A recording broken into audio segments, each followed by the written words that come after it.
Hi friends, welcome back to our channel. Friends, మన channel cricket సంబంధించిన ప్రతి చిన్న అప్డేట్ మన ఛానల్లో రెగ్యులర్ వస్తుంటాయి. ఇంకా మన ఛానల్ని సబ్స్క్రైబ్ చేసుకోకపోతే ఫ్రెండ్స్ వెంటనే సబ్స్క్రైబ్ చేసుకోండి అండ్ పక్కన బెల్ని యాక్టివేట్ చేసుకోండి. అండ్ అదేవిధంగా ఇంకా మన వీడియోని లైక్ చెప్తే ఫ్రెండ్స్ వెంటనే లైక్ చేసి మన వీడియోలోకి అయితే ఎంటర్.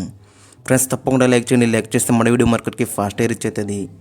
ఇక ఐపీఎల్ 2025 రిటెన్షన్స్ రూల్స్ అయితే వచ్చినాయి. ఎట్టకేలకైతే ఎన్నో రోజుల నుంచి అయితే మనం ఎదురు చూస్తున్నాం. మరి రోజుకి ఎన్నో రూమర్స్ వచ్చినాయి, ఎన్నో అవి వచ్చినాయి ఇవి వచ్చినాయి. బట్ అఫీషియల్గా మాత్రం అక్కడ బీసీ అయితే అనౌన్స్ అయితే చేసింది.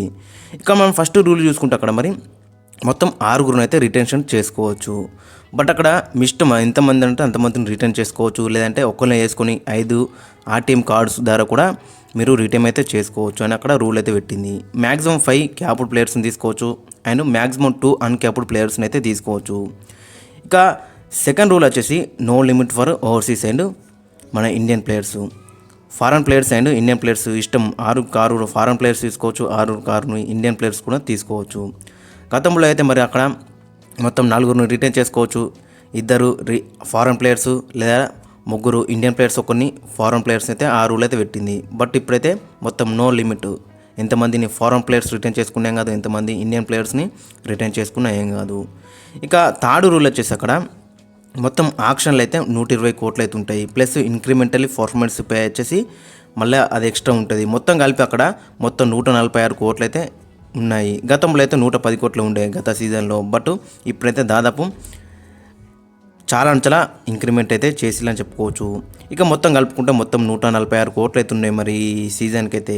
ఇక నెక్స్ట్ సీజన్కి మళ్ళీ 5 కోట్లు పెరిగితే 151 కోట్లు అయితే. ఇక తర్వాత ఆ సీజన్కి మొత్తం 5 కోట్లు పెరుగుకుంటే అయితే పోతుంది.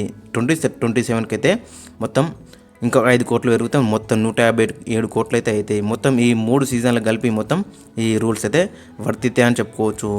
ఇక పర్స్ రిటెన్షన్ చూసుకుంటే మనం ఫస్ట్ రిటెన్షన్స్కి వచ్చేసి 18 కోట్లు, సెకండ్ రిటెన్షన్స్కి వచ్చేసి 14 కోట్లు, థర్డ్ రిటెన్షన్స్కి వచ్చేసి 11 కోట్లు అయితే ఉంటాయి. బట్ ఫోర్త్ రిటర్న్స్కి వచ్చేసి మళ్ళీ 18 కోట్లు. ఇక్కడనే ట్విస్ట్ మైండ్ మొత్తం దొబ్బుతుంది, ఎందుకంటే ఈ రూల్స్ చూస్తే మాత్రం. ఇక ఫిఫ్త్ రిటెన్షన్స్కి వచ్చేసి 14 కోట్లు.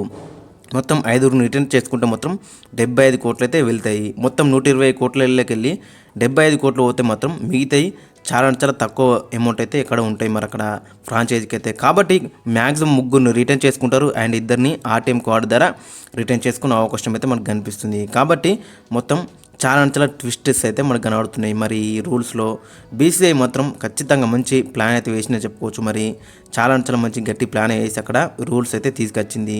ఎందుకంటే మీకు ఆక్షన్లు అయితే 120 కోట్లు ఉంటాయి. మొత్తం అంటే ఇంక్రిమెంటల్ ఫీజు కలుపుకుంటే మొత్తం 146 కోట్లు అయితే అవుతాయి. బట్ ఆక్షన్లో మీరు వాడేటివి జస్ట్ 120 crores మాత్రమే. అందులోకి వెళ్ళి రిటర్న్ చేసుకుంటే మీకు 5 రిటర్న్షన్ చేసుకుంటే అందులోకి వెళ్ళి 75 కోట్లు పోతాయి.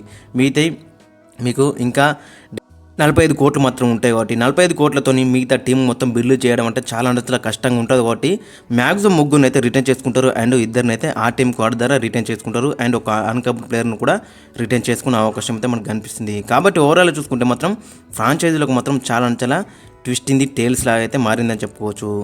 ఇక ఫిఫ్త్ రూల్ వచ్చేసి అక్కడ ఒక్కొక్క ప్లేయర్కి అయితే ఒక్క మ్యాచ్ ఆడితే గిట్ట అడిషనల్లీ వీళ్ళకి 7.5 lakhs అయితే వస్తాయి. మరి ఒక్క మ్యాచ్ ఆడితే 7 లక్షలు అయితే వస్తాయి అడిషనల్గా. ఇది బోనస్ అని చెప్పుకోవచ్చు. మరి ఒక్క మ్యాచ్ ఆడితే 7.5 అయితే ఖచ్చితంగా వస్తాయి. ఇక 6th రూల్ వచ్చేసి ఆక్షన్ తర్వాత ఫారెన్ ప్లేయర్స్ ఉంటారు కదా, గతంలో మనం చూసినాం జేసన్ రాయ్ కానీ హ్యారీ బ్రూక్ కానీ ఆ కారణం ఈ కారణం అని చెప్పి అక్కడ మరి ఎగ్గొట్టడం జరిగింది. సీజన్ మొత్తం ఫ్రాంచైజీలో కూడా చాలా ఇబ్బంది అయితే మారింది. ఎందుకంటే తక్కువ అమౌంట్ వచ్చినాయని చాలా ప్లేయర్స్ ఎగ్గొట్టడం జరిగింది. దాన్ని దృష్టిలో పెట్టుకొని బీసీఐ మాత్రం స్ట్రిక్ట్ రూల్ అయితే తీసుకొచ్చింది. ఎవరైనా గిట్ట ఆ విధంగా గిట్ట ఎగ్గొడితే మాత్రం ఖచ్చితంగా వాళ్ళకైతే 2 సీజన్లు అయితే బ్యాన్ విధించిందని చెప్పుకోవచ్చు. అలా ఈ కంచెలి ఆ విధంగా మాత్రం తప్పించుకుంటే మాత్రం. ఇక 7th రూల్ వచ్చేసి ఒక్క ప్లేయర్ గిట్ట ఇంటర్నేషనల్ ప్లేయరు 5 సంవత్సరాల నుంచి ఇంటర్నేషనల్ క్రికెట్ ఆడపోతే కానీ టెస్ట్ కానీ T20 కానీ ఓడిఐ కానీ ఏ ఫార్మాట్ కానీ 5 సంవత్సరాల నుంచి ఆడకపోతే గిట్ట వాళ్ళైతే అన్కాప్డ్ ప్లేయర్ కింద వాళ్ళనైతే రిటర్న్ చేసుకునే అవకాశం అయితే మనకు కనిపిస్తుంది. ఈ రూల్ మాత్రం మన ఇండియన్ ప్లేయర్స్కే వర్తిస్తుంది. ఈ రూల్ మాత్రం అక్కడ చెన్నై సూపర్ కింగ్స్కి మాత్రం చాలా మంచి బెనిఫిట్ అని చెప్పుకోవచ్చు అక్కడ ఎంఎస్ ధోనికి అయితే. మరి చూడాలి మరి ఎంఎస్ ధోని ఏ విధంగా రియాక్ట్ అవుతారు అనేది ఇంట్రెస్టింగ్ కనబడుతుంది. ఇక 8th రూల్ వచ్చేసి ఇంపాక్ట్ ప్లేయర్ రూల్ అనేది 2027 దాకా కొనసాగిస్తారట. మరి ఐపీఎల్ 2027 దాకా కొనసాగిస్తారట. చాలా ఈ రూల్ తీసేస్తే బెటర్ అయితే ఉండదు. ఎందుకంటే మనకి ఆల్రౌండర్స్ అయితే లేరు అక్కడ. హార్దిక్ పాండ్యా తర్వాత మనకి పేస్ బౌలింగ్ ఆల్రౌండర్ ఎవరైనా ఉన్నారంటే మనకైతే వెనక చూస్తే మాత్రం ఎవరు కూడా కనబడతలేరు.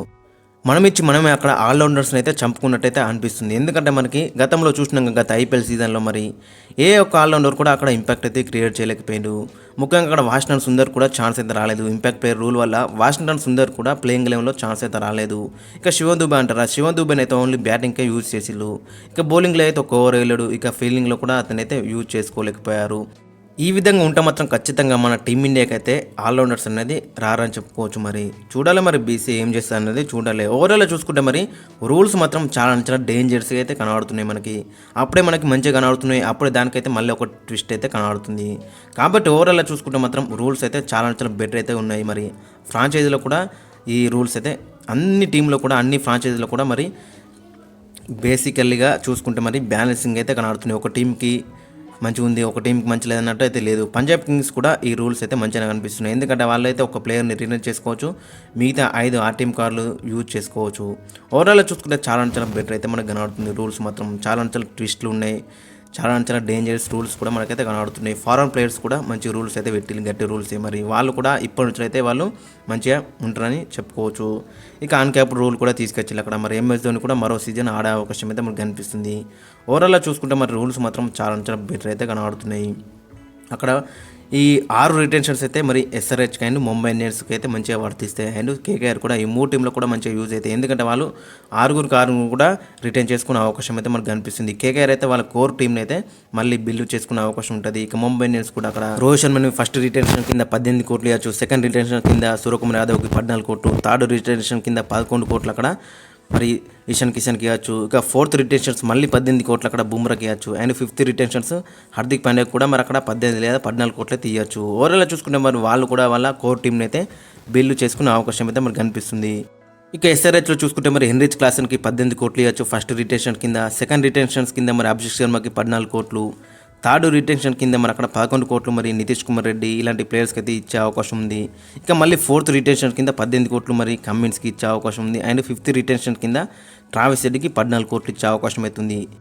మొత్తం ఈ 5 అయితే రిటర్న్ చేసుకునే అవకాశం అయితే మనకు కనిపిస్తుంది ఎస్ఆర్హెచ్ అయితే. ఓవరాల్గా చూసుకుంటే మరి అక్కడ చాలా మంచి అయితే ఉన్నాయని చెప్పుకోవచ్చు. మరి ఈ రూల్స్ అయితే అక్కడ ఓవర్సీస్ ప్లేయర్స్ కూడా నో లిమిట్ అని చెప్పుకోవచ్చు. మన ఎస్ఆర్హెచ్కి అయితే మంచిగా కలిసి వస్తుంది. అక్కడ ముగ్గురు కూడా రిటర్న్ చేసుకునే అవకాశం ఉంది. Cummins, Heinrich Klaasen and Travis head.